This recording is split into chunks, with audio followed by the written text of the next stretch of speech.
Oras na para malaman ni Rigor ang totoong nangyari kay David at sinamantala naman ng pamilya Guerrero ang pagkakataong nagluluksa itong si Tanggol para sila'y umatake umano at magdadalawang isip na itong si Tanggol na tumakbo pa. Napag-alaman ni Roberto at Miguelito na itong si David ay anak ni Rigor sa pamamagitan ni Hippie. Naisip naman ni Miguelito na magandang pagkakataon umano ito para sa kanila, lalo na't pinaniwalaan ni Rigor na si Tanggol umano ang tumapos sa buhay ni David dahil paglalaroan umano nila ang galit ni Rigor para ito mismo umano ang tatapos sa buhay ni Tanggol.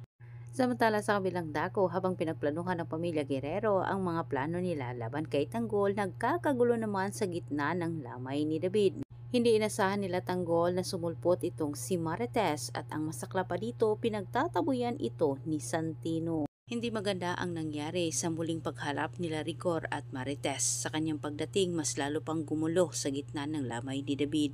Saksi ang dalawang mata ni Tanggol kung paano pinagtatabuyan ni Santino at Rigor itong si Marites. Buti na lang nandyan si Mando para protektahan ang kanyang kaibigan. Samantala, si Fatima ang tatapos sa matinding pagdududa ni Rigor na si Tanggol ang tumapos sa buhay ni David.